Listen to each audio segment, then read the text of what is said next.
हम इस वीडियो में बात करेंगे कि हमारा जो एपी और जीपी में क्या रिलेशनशिप होती है, या जो हम ये बात करें कि अर्थमेटिक प्रोग्रेशन का जो एक मीन होता है जिसको हम एएम बोलते हैं, अर्थमेटिक मीन बोलते हैं, और जीपी का जो मीन होता है हम जिसको ज्योमेट्रिक मीन बोलते हैं।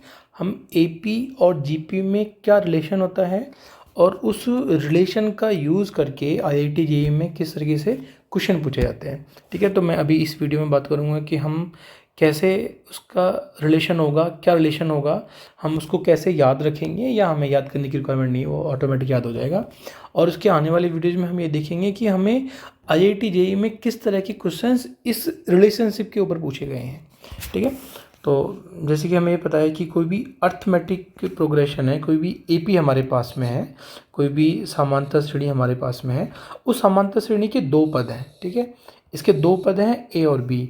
जो इसका अर्थमेटिक मीन होगा, जो इसका समांतर माध्य होगा, वो क्या होगा, ए प्लस बी बाई टू होगा।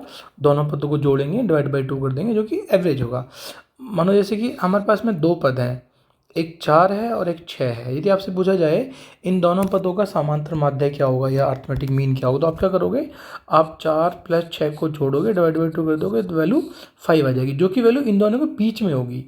4 और 6 के बीच में जो वैल्यू है वही वैल्यू आपके पास में ये 5 आ रही है। ठीक है, तो बस हमें ये पता है कि जो अर्थमेटिक मीन होता है, हम जिसको एम कह सकते हैं, वो क्या है हमारे पास में, ए प्लस बी बाई टू है। ऐसे ही यदि हम बात करें यहाँ पे जो गुणोत्तर श्रेणी होती है हमारे पास में, जो ज्योमेट्रिक प्रोग्रेशन होती है, या जो भी ज्योमेट्रिक या जो जीपी होती है, जीपी में मान लेते हैं हम सेम पद हमारे पास में है ए और बी। जो जीपी के पद हैं वो भी हमारे पास में सेम पद हैं ए और बी। इन दोनों ए और बी पदों के लिए यदि ये कोई भी जीपी बनाते हैं, तो जो हमारे पास में ज्योमेट्रिक मीन होगा, जो गुणोत्तर माध्य होगा, वो क्या होगा, under root A into B होगा। यदि under root A into B होगा, तो जैसे सपोज हमें ये पता है कि दो हमारे पास में कोई भी जीपी है, तो उसमें कोई भी नंबर मान लेते हैं हमने कोई भी नंबर मान लिया, जैसे कि 3 है और 9 है। 3 और 9 ये कोई भी ज्योमेट्रिक या जीपी के कोई पद हैं। तो यदि हमें बताना है कि इनका जीएम क्या होगा, इनका कोई ज्योमेट्रिक मीन क्या होगा, तो हम क्या करेंगे, हम दोनों को अंडर स्क्वायर के नीचे हम इसको मल्टीप्लाई कर देंगे। 3 इंटू 9 विच इज़ 27। तो ये इसकी वैल्यू होगी। आप इसको सॉल्व करोगे तो ये मतलब लेस देन 6 वैल्यू आएगी और ग्रेटर देन 5 वैल्यू आएगी। मतलब ये जो वैल्यू है, जो अंडर रूट 27, जैसे 5 का जो स्क्वायर होता है वो 25 होता है और 6 का स्क्वायर 36 होता है, तो ये उसके बीच की वैल्यू है।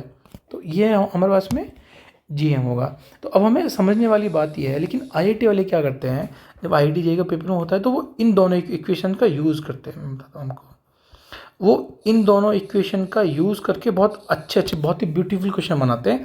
ठीक है, तो अब अभी हमें पहले ये सीखना है कि A M G M inequality क्या होती है, या उसकी एसएमई का क्या होती है, मतलब कि वो कब एग्जिस्ट करती है, या कब वो इक्वल होती है, कब वो इक्वल नहीं होती है। ठीक है, तो पहले तो ये कि हमारे पास में दो पद हैं ए और बी, और उनका जो ए एम है हमारे पास में वो ए प्लस बी बाई टू है, और जो जी एम है हमारे पास में वो अंडर रूट ए बी है। ठीक है, तो हमें केवल ये याद रखना है कि जो ए एम होता है हमारे पास में वो हमेशा बड़ा होता है जी एम से, या तो बराबर होगा या हमेशा बड़ा होगा।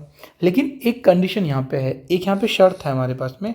शर्त ये है कि ए और बी दोनों पद हमारे पास में, ये दोनों पद पॉजिटिव होने चाहिए। पॉजिटिव होने का मतलब ये है, देखो, यदि ये ए और बी पॉजिटिव होंगे तभी आपकी ये वाली इक्वेशन वैलिड करेगी। देखो, यदि अंडर रूट ए बी लिखा हुआ है, इसका मतलब है कि हमारे पास में ये ए और बी, यदि इसमें से कोई भी एक वैल्यू नेगेटिव हो गई तो ये हमारा अंडर रूट एग्जिस्ट नहीं करेगा, ये अनडिफाइन हो जाएगा। ठीक है, तो सबसे पहली कंडीशन ये है, यदि हमें ए एम और जी एम किसी इक्वेशन या किसी सीरीज़ के लिए, किसी भी श्रेणी के लिए, हम यदि ए एम और जी एम का कोई भी रिलेशन बताना है, कोई संबंध बताना है, तो हम ये लिखते हैं कि जिसका जो अर्थमेटिक मीन होता है वो ग्रेटर देन होता है, बड़ा होता है या बराबर होता है किसके, ज्योमेट्रिक मीन के। तो ठीक है, तो मैं ये दोनों वैल्यू यहाँ पर लिखता हूँ।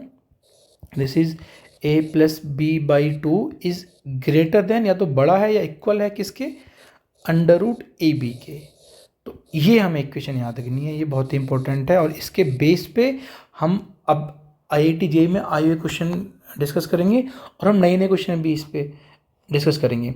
ठीक है, तो देखो अब आपको एक ये मालूम चल गया कि ये एक इक्वेशन है जो कि हमें मतलब पता होना चाहिए। ठीक है, कि a plus B by two is greater than और equal to under root A B. अब बड़े तो कभी भी हो सकती है, लेकिन इक्वल कब होगी? ठीक है, हम बात करते हैं कि ये इक्वल कब होंगे, दोनों वैल्यूज़ की वैल्यूज़ इक्वल कब होगी। यदि आप a बराबर b रखेंगे इसके अंदर, आप यदि इस वाली इक्वेशन में a बराबर b रखेंगे तो ये इक्वल हो जाएगा। देखो कैसे इक्वल हो जाएगा, ये जो a plus B by two is equal to under root A B. आप a बराबर b रख दो तो आपको यहाँ पे वैल्यू आएगी a प्लस ए बटे दो बराबर under root A into A. तो ये वैल्यू बनेगी अब आपके पास में 2a by two which is a equal to under root A square which is a। ठीक है, तो ये इक्वलिटी कब होगी, एम और जीएम बराबर कब होंगे? एम और जीएम बराबर तब होंगे जब आपके सारे पद सेम हो जाएंगे, उसके पद सेम हो जाएंगे। देखो यदि आपके सारे के सारे पद सेम हो जाएंगे ए कॉमा ए कॉमा ए कॉमा ए, तो आप चेक करेंगे कि ये ए पी वी बना रहे हैं और ये जी पी वी बना रहे हैं। यदि ए पी बना रहे हैं तो इन दोनों पदों का जो डिफरेंस है वो 0 है, और यदि जी पी बना रहे हैं तो इन दोनों पदों का जो मल्टीप्लिकेशन है वो 1 के मल्टीप्लिकेशन में है, तो वो एक वैल्यू है। ठीक है, तो अभी इस वीडियो में इतना ही। हम इसके आगे वाली वीडियोज में ये देखेंगे कि IIT JEE में इन दोनों इक्वेशंस का यूज़ करके कैसे क्वेश्चंस पूछे गए हैं। बहुत प्यारे प्यारे क्वेश्चन पूछे गए हैं जिसमें वो ट्रिग्नोमेट्रिक को ऐड कर देते हैं और उसके बेस पे क्वेश्चन पूछे गए हैं। ठीक है, थैंक यू सो मच।